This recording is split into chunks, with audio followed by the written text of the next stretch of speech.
Dentro del estudio de la demonología, no solo es importante conocer qué es un demonio o sus orígenes, sino además establecer la jerarquía entre ellos, así como los signos que nos permitan concluir que existe una presencia demoníaca en un lugar en concreto. Mis estimados, muy buenas noches. Les habla Señor Oscuro y hoy daremos la segunda parte de Introducción a la Demonología.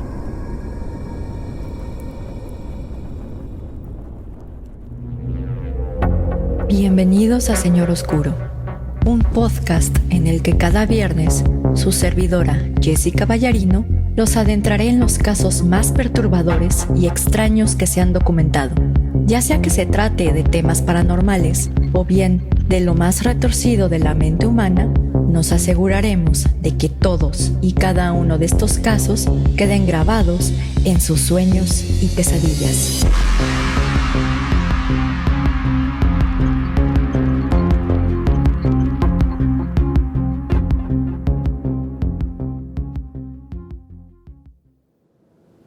Mis estimados amigos ferales y críptidos domesticados, muy buenas noches. Les habla Jessica y les doy la bienvenida a un nuevo episodio de Señor Oscuro.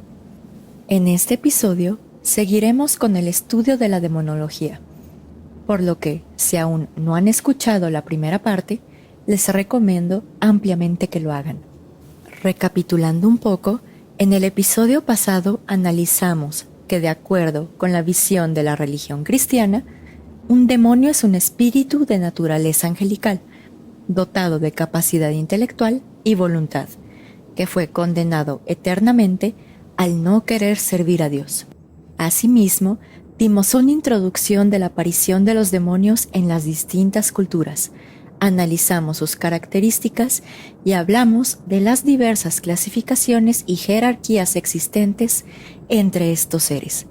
En esta ocasión, hablaremos un poco más de la clasificación expuesta por Sebastián Michelis en su libro intitulado Historia Admirable, la cual retoma la jerarquía utilizada por la angelología para clasificar a los ángeles. Asimismo, hablaremos de las señales más comunes que evidencian la presencia de un ser demoníaco, así como la actividad principal de estos seres.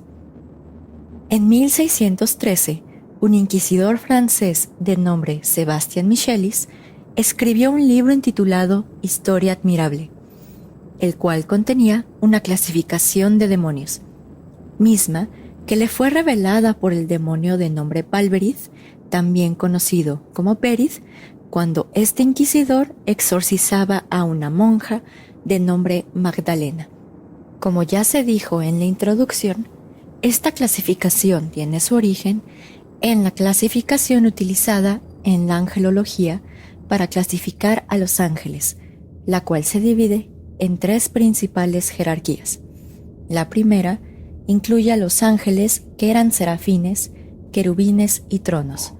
La segunda se incluyen poderes, dominios y virtudes.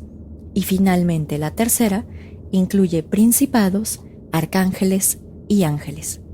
Esta clasificación, a su vez, menciona a los santos que representan los adversarios de los demonios, los cuales fueron tentados en vida con los pecados que representa cada demonio, pero que no cayeron en esta tentación.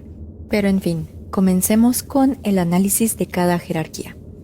La primera jerarquía se caracteriza por albergar a los ángeles que estaban en el coro celestial más próximo a la Trinidad, siendo la jerarquía más alta. Estos ángeles servían como consejeros divinos y se encuentran en eterna adoración y amor a Dios. Así, y de acuerdo con el demonio Berith, los ángeles que cayeron de esta primer jerarquía fueron los siguientes. Beelzebub, también llamado Belcebú, era el príncipe de los serafines junto a Lucifer. Este demonio, junto con Lucifer y Leviatán, fueron los primeros tres ángeles en caer. Este demonio utiliza el pecado del orgullo para tentar a los seres humanos, y su santo adversario es San Francisco de Asís, ya que él es el fundador de la Orden de los Franciscanos la cual es un gran ejemplo de humildad. Leviatán era un príncipe de la jerarquía suprema de los serafines, descrito por Sebastián Michelis como el líder de los herejes, tentando a los hombres para realizar actos de herejía. Su santo adversario es San Pedro el Apóstol, ya que es vicario de Jesucristo y jefe bautista en la iglesia. Asmodius también era un príncipe de la jerarquía suprema de los serafines, descrito por Sebastián Michelis como el príncipe de los caprichos. Este demonio tienta a los seres humanos mediante los bienes materiales y el lujo. Su santo adversario es San Juan Bautista, ya que vivió y murió como un virgen perfecto, de acuerdo con este libro. Balberith, también conocido como Berith, era un príncipe de los querubines. Tienta a los hombres a cometer homicidios, a ser pendencieros, contenciosos y blasfemos. Su santo adversario es San Bernabé, ya que él se caracteriza por ser modesto. Astaroth era un príncipe de tronos que tienta a los hombres por medio del pecado de la pereza. Su santo adversario es el apóstol San Bartolomé, ya que él le rezó a Dios 100 veces durante el día y 100 veces durante la noche, arrodillándose con gran humildad en la tierra. Perrin también era un príncipe de tronos, junto a Astaroth. Este demonio tienta a los seres humanos y los hace impacientes. Su santo adversario es Santo Domingo, quien se caracterizaba por su paciencia en todas sus actividades. Gresil fue el tercer príncipe de tronos junto con Astaroth y Perrin, y tienta a los seres humanos con impurezas e inmundicias. Su santo adversario es San Bernardo, cuya conversación estaba libre de culpas y llena de pureza. Sonelión fue el cuarto príncipe de tronos, y este demonio tienta a los seres humanos a odiar a sus enemigos. Su santo adversario es San Esteban, quien rezó por sus adversarios. Ahora bien, la segunda jerarquía se caracteriza por albergar a los ángeles. Estos ángeles son considerados gobernadores del cielo. Carreó era un príncipe de poderes, quien tentaba a los seres humanos con la dureza de su corazón. Sus santos adversarios son San Vicente y Vicente Ferrer, de la Orden de los Dominicanos, ya que sus corazones eran sensibles. Carnivaux también fue un príncipe de poderes, quien tentaba a los seres humanos con la obscenidad y la desvergüenza. Su santo adversario es Juan el Evangelista, quien era virgen. Oilet era un príncipe de demonios, quien tentaba a los seres humanos para romper su voto de pobreza. Su santo adversario es San Martín, quien le dio la mitad de su capa a un mendigo. Rosier fue el segundo en el orden de dominios, y gracias a sus dulces palabras, tentaba a los seres humanos para enamorarse. Su santo adversario es San Basilio, quien no le prestaba atención al lenguaje amoroso y encantador. Y finalmente, para acabar con la segunda jerarquía, tenemos a Belial, que era el príncipe de las virtudes y tentaba a los seres humanos con la arrogancia. Asimismo, se dice que tentaba a las mujeres a ser vanidosas, criar hijos caprichosos y chismorrear durante la misa. Su santo adversario es San Francisco de Pablo, por su gran humildad. Finalmente, la tercera jerarquía es la más cercana al universo y al hombre. Son los mensajeros de Dios, los protectores de la tierra y ejecutores de la voluntad de Dios. En primer término tenemos a Berrier, quien era el príncipe de los principados y tentaba a los seres humanos a romper su voto de obediencia y hacer su cuello tan duro como el hierro. Su santo adversario es San Bernardo, ya que era gran amigo de la Virgen y por ello la imitaba en su obediencia. Olivier era el príncipe de los arcángeles, quien tentaba a los seres humanos a realizar actos crueles y sin piedad contra los pobres. Su santo adversario es San Lorenzo, quien se dedicó al cuidado de los pobres. Y finalmente, tenemos a Luvart, quien era el príncipe de los arcángeles, pero de acuerdo con Sebastián Michelis, este demonio no se encontraba en el cuerpo de la monja al momento del exorcismo, por lo que no tuvo conocimiento de cómo tentaba a los seres humanos o bien de quién era su santo adversario. Derivado de lo anterior, se considera que los santos adversarios de cada demonio ayudarán al exorcista a controlar estos entes. Sin embargo, parece ser que el ángel que los exorcistas llaman para apoyarlos en esta tarea es el arcángel Miguel, ya que de acuerdo con la Biblia, él fue el encargado de lanzar a Satanás del cielo. Ahora bien, y una vez que ya tenemos conocimiento de las jerarquías en las que se dividen los demonios en el infierno, surge la pregunta: ¿cómo sabemos que nos encontramos frente a estos seres? Los autores de temas de demonología apuntan a que es poco común que un demonio se presente ante los seres humanos, o bien que haga saber de inmediato su presencia, ya que es preferible para ellos pasar desapercibidos para así no ser expulsados. Sin embargo, se ha determinado que existen diversos signos que podrían indicar la presencia de un ser demoníaco, siendo estos los siguientes. El primer signo que los autores apuntan a que existe una presencia demoníaca en un determinado lugar es la presencia de un olor nauseabundo a carne podrida o bien algunos olores fuertes, recordando un poco, en el caso de la caja Dybbuk, el primer dueño de nombre Kevin Mannis comenzó a tener ciertos olores en su casa a orina de gato, a pesar de que no contaba con un gato. En segundo lugar, tenemos la presencia de animales tales como moscas o ranas en gran cantidad. En tercer lugar, tenemos una sensación de terror inexplicable en un lugar determinado, así como la presencia de ruidos fuertes, tales como golpes, pisadas, azotones de puerta, rasguños e inclusive gruñidos. Se dice que en el caso de los demonios, estos golpes vendrán en grupos de 3, ya que con esto se burlan de la Sagrada Trinidad. También podemos tener cambios bruscos de temperatura en determinados lugares, y usualmente estos cambios son a temperaturas muy por debajo de la temperatura normal. También podemos tener objetos cambiando de lugar de forma inexplicable, o bien, inclusive podemos observar objetos levitando. A su vez, tenemos falla en objetos electrónicos y finalmente, y siendo el signo más preocupante de todos, es la aparición de lesiones físicas inexplicables, tales como moretones y rasguños. En caso de que estos rasguños sean producto de una presencia demoníaca, usualmente se presentarán en grupos de 3, ya que al igual que los golpes, se dice que con esto los demonios se burlan de la Sagrada Trinidad. Sin embargo, estos signos no son privativos de un ser demoníaco, ya que estos signos y manifestaciones también se encuentran presentes en los fenómenos poltergeist. A pesar de ello, un poltergeist no tiene un origen demoníaco y no son tan peligrosos como los demonios.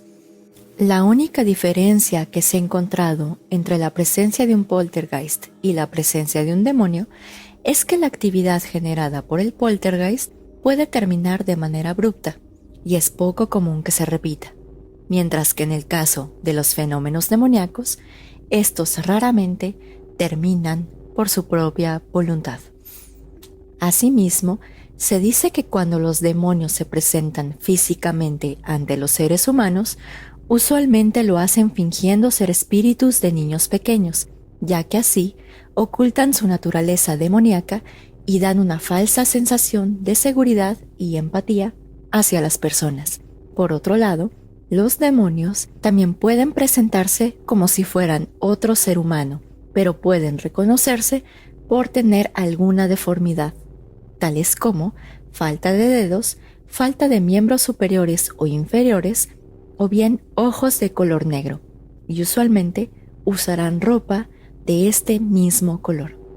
Ahora bien, y cuando ya se tiene certeza de la existencia de una presencia demoníaca en un lugar en específico, surge la siguiente pregunta: ¿cuál es el comportamiento de los demonios frente a los seres humanos? Esta cuestión como tal ya fue abordada en nuestro episodio de posesiones y exorcismos, así que recapitularemos esta información con más detalle. En el libro An Exorcist Tells His Story, traducido al español como Un exorcista cuenta su historia, el padre Gabriel Amorth establece que la actividad de un demonio se divide en dos: la actividad ordinaria y la actividad extraordinaria. Por cuanto a la actividad ordinaria, consiste en tentar a los seres humanos con la finalidad de seducir sus almas al camino del pecado y de la tentación. Podemos decir que este tipo de actividad es la que los demonios realizan por regla general, y es la que se desarrolla de manera más común por estos entes. Por otro lado, la actividad extraordinaria de un demonio implica una actividad mucho más violenta hacia los seres humanos, la cual se divide en lo siguiente: la vejación, la opresión, la obsesión, la infestación, la subyugación y la posesión. De acuerdo con el padre Gabriel Amorth, la vejación demoníaca es causa directa de que la víctima acuda a mediums o seances, que cometa pecados graves o bien por someterse a hechizos.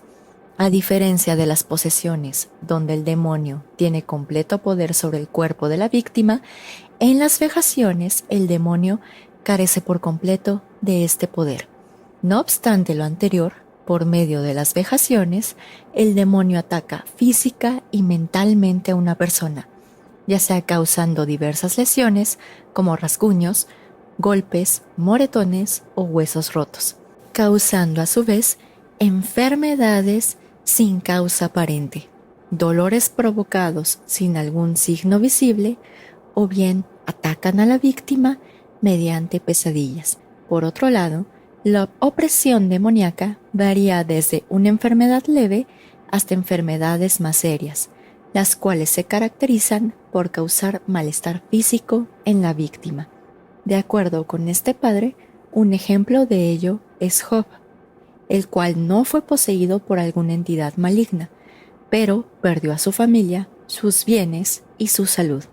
La obsesión diabólica se define como la aparición de pensamientos obsesivos de naturaleza absurda, pero que son tan constantes que la persona no puede librarse de ellos, por lo que la víctima vive en un estado constante de postración, desesperación e inclusive puede llegar a cometer suicidio. A su vez, la obsesión diabólica se caracteriza por la aparición repentina de alucinaciones, tales como voces, visiones o bien como figuras monstruosas, animales horribles o demonios. La infestación diabólica, también conocida como adhesión, ocurre cuando una entidad demoníaca se adhiere a una casa, un objeto o inclusive a un animal. Se dice que la infestación de un objeto usualmente es el precursor de una posesión demoníaca, por lo que es bastante común que una vez que un demonio se adhiere a un objeto, su siguiente objetivo sea poseer a un ser humano. Asimismo, se dice que los demonios buscarán adherirse a cualquier objeto que tenga una cara, o bien que contenga rasgos humanos. Por ejemplo, tenemos el caso de la muñeca Annabelle, o bien el caso de la caja Dybbuk, y si no los conocen, recomendamos ampliamente que escuchen los episodios de estos objetos en el podcast. El padre Gabriel Amorth, por otro lado, establece que la subyugación diabólica o dependencia ocurre cuando una persona se somete voluntariamente a Satanás, ya sea por medio de un pacto de sangre o bien por su consagración hacia el maligno. Y finalmente, la posesión demoníaca es la actividad extraordinaria del demonio más rara y seria de todas, la cual se caracteriza porque el demonio toma el control total del cuerpo de la víctima, mas no del alma, causando que el poseso actúe sin su conocimiento o su consentimiento, y por ello carece de toda responsabilidad moral. Ahora bien, y respecto de los casos de posesión demoníaca, el padre Gabriel Amorth establece que el poseso tendrá un determinado comportamiento antes del descubrimiento de que se encuentra poseído, durante el ritual de exorcismo, cerca de la salida del demonio y una vez que la persona ha sido liberada de este ente. Antes de que se descubra que el poseso está bajo la influencia de un demonio, sufrirá de diversas perturbaciones físicas y mentales que los doctores no pueden encontrar explicación alguna. Es muy común que cuando un poseso finalmente pide ayuda a un exorcista, han pasado por diversos doctores que no han encontrado cura alguna a sus malestares. Durante el exorcismo, puede llegar a ocurrir que el demonio se resiste en revelar su presencia durante las primeras sesiones, por lo que puede esconder su verdadera fuerza. Sin embargo, y cuando esto ocurre, en las siguientes sesiones de exorcismo, el demonio revelará su verdadera naturaleza y digamos que será muchísimo más violento que la primera sesión. El padre Gabriel Amorth, a su vez, establece que cuando un demonio está cerca de salir del poseso, este momento como tal es sumamente delicado para los exorcistas, ya que el demonio tratará de lanzar sus últimos ataques. Usualmente, en esta etapa, el demonio manifestará ampliamente estar sufriendo, ya que aparentemente, cuando un demonio es exorcizado, se condena directamente al infierno y no podrá molestar activamente a los seres humanos. Ahora, ¿por qué el padre Gabriel Amorth dice que esta es una de las etapas más delicadas? Él dice que es una de las etapas más delicadas porque aparentemente el poseso está sintiendo como el diablo está sufriendo, está sintiendo como el demonio que está en su interior se está quejando, está diciendo que se va a morir, que no lo lastimen, y usualmente en esta etapa el poseso de repente decide dejar las sesiones de exorcismo, ya sea porque cree que nunca va a mejorar o bien porque se compadece de cierta manera de este demonio y por ello no quiere que lo expulsen de su cuerpo para que no siga sufriendo. Pero en fin, en caso de que efectivamente se continúen con las sesiones de exorcismo, tenemos que después de la liberación se recomienda ampliamente que cuando el poseso ha sido liberado de este ente, se deben continuar con rezos y una vida cristiana, ya que no es poco común que el demonio o los demonios regresen para poseer a la víctima por una segunda ocasión. Un ejemplo de esto es el caso de Clara Germana Celle o Clara Germana Celle, que de hecho hablaremos después en otro episodio, pero se los voy adelantando. En este caso era una mujer de creo que 15 años, que pues ella hizo un pacto con el demonio, lograron exorcizarla y justamente un año y medio después o un año después, pues la volvieron a poseer. Sobre todo porque pues no siguió con una vida cristiana. Pero en fin, y aparentemente si no se continúa con oraciones o con una vida cristiana, la segunda posesión que pueda sufrir el poseso será aún más peligrosa que la primera, ya que el demonio regresará con 7 demonios peores que él.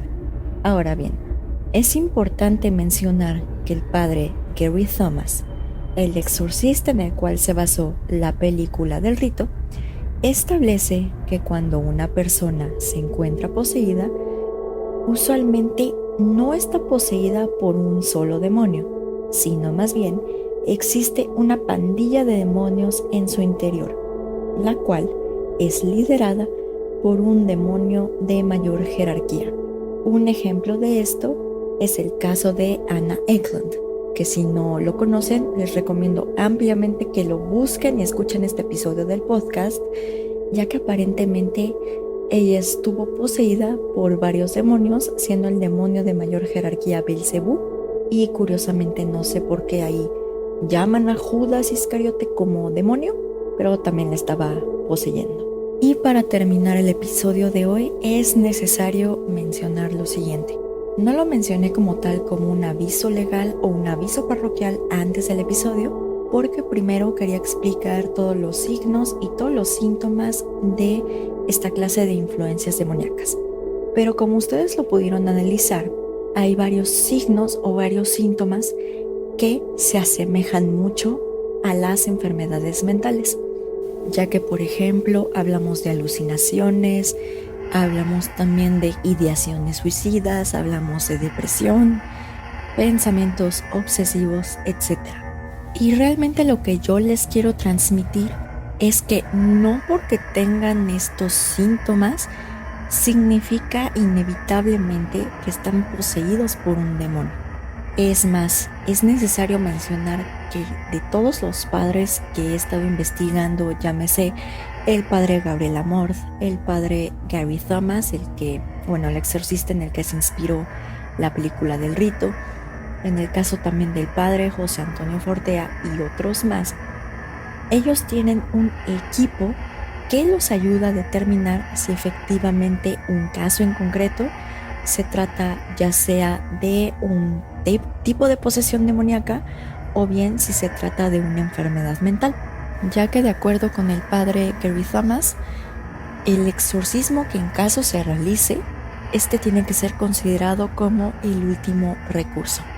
Entonces, como tal, digamos que si alguno de ustedes tiene algún conocido o ustedes mismos piensan que son objeto de alguna influencia demoníaca, pues el mayor consejo que yo les puedo dar es que tomen una terapia integral. O sea, no por tomar los consejos de un padre o de su iglesia correspondiente dejen de ir a estas cuestiones de salud mental, ya que siempre es muy importante cuidar tanto nuestra salud física como nuestra salud mental.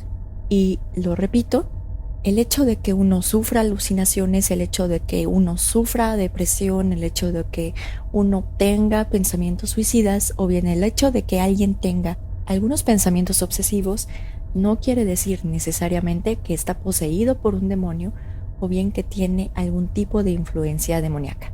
Entonces, pues recuerden que siempre hay que revisar primero nuestra salud mental y en dado caso de que pues los doctores no puedan encontrar algún tipo de causa a este tipo de enfermedades o en dado caso de que pues los medicamentos no cedan y en su caso vayan a la iglesia correspondiente de acuerdo a su religión, pero siempre sin dejar el tratamiento psiquiátrico. Y antes de terminar el episodio de hoy y ya pasar a los saludos, nosotros les comentamos en el episodio pasado que si tenían alguna duda, comentario respecto del tema de demonología, nos lo hicieron saber. Y en este caso, el usuario junto al caldero nos contestó lo siguiente, y cito, me parece que la teología cristiana se centra más en los demonios porque es ahí donde nace como tal el concepto de demonio como adversario para la fe en un contexto moral. Y de hecho, este comentario es bastante acertado, ya que como veremos más adelante, precisamente ya entrando al tema de los demonios en específico, el concepto de demonio nace como un adversario o como si fuera un acusador, ya que precisamente el nombre Satanás, eso es lo que significa, adversario o acusador. Pero en fin, esto como tal será tema de los próximos episodios en donde hablemos de los demonios en específico, llámese Satanás, Lucifer, Belcebú, Belial, Behemoth, etcétera, etcétera, etcétera. Pero en fin, mis estimados, como tal, ya llegamos al final del episodio de hoy. Espero lo hayan disfrutado mucho y saben que los saludos se quedan al final por si desean quedarse con nosotros más tiempo. Así que como tal, lo único que me queda decirles es desearles una bonita semana y nos vemos otro viernes en otro episodio de Señor Oscuro. Señor Oscuro se despide por el momento. Muy buenas noches.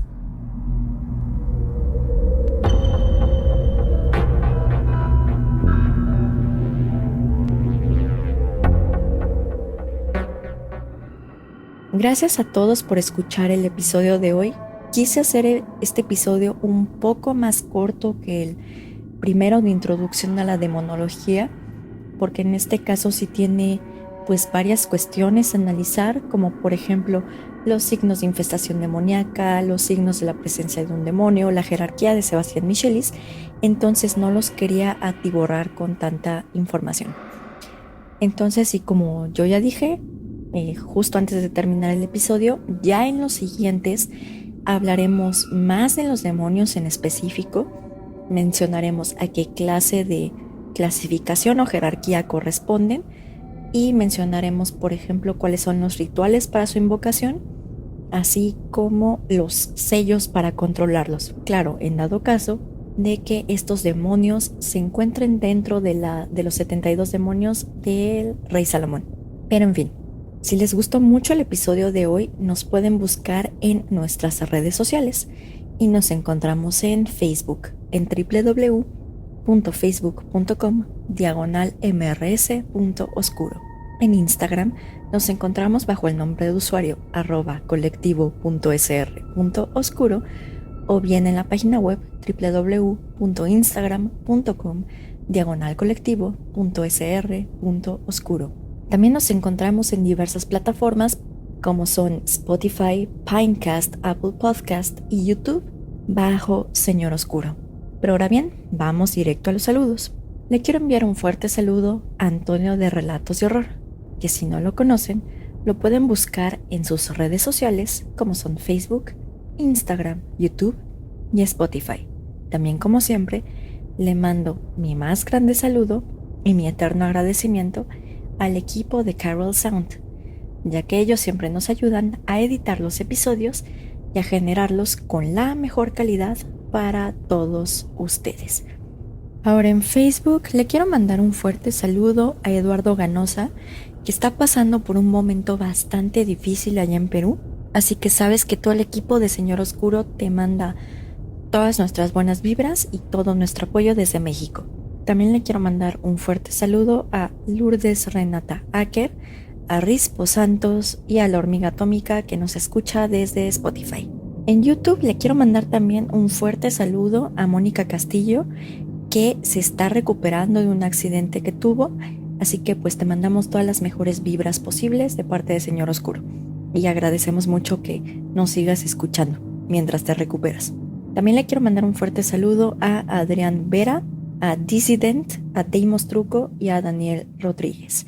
En Instagram le quiero mandar un fuerte saludo a José Andrés Satarain Cárdenas, a Frantisek Jaruf y a Miriam Hernández de Dallas, Texas. Y finalmente en mi Twitter personal, que de hecho si me quieren seguir es yes-bchicageo, vago, que la verdad no pongo nada interesante, entonces espero no aburrirlos, pero si me quieren seguir ahí está.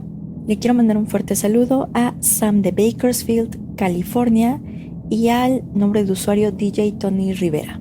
Y finalmente, ya saben que mi más eterno agradecimiento va para todos ustedes que nos escuchan, que forman parte de la comunidad de Señor Oscuro, que nos comparten con sus amigos, que nos dan like y que incluso nos ponen reseñas en Apple Podcast, ya que pues la verdad es que la comunidad ha estado creciendo bastante. Por ejemplo, tenemos gente que nos escucha en Nueva Zelanda, en Bélgica, en Francia, en Nicaragua, en Tunisia, en Uruguay, en Perú, en Ecuador, en Costa Rica y pues en muchos lugares más. Entonces pues ya saben que si nosotros podemos, aunque sea alegrarles un poco de la pandemia y distraerlos un poco, pues nosotros nos damos más que bien servidos. Pero en fin, mis estimados, ahora sí, llegamos al final del episodio de hoy. Espero lo hayan disfrutado bastante y solo me queda desearles una muy bonita semana. Espero que sigan las recomendaciones sanitarias de las autoridades correspondientes y nos vemos el próximo viernes en otro episodio de Señor Oscuro. Señor Oscuro se despide por el momento. Muy buenas noches.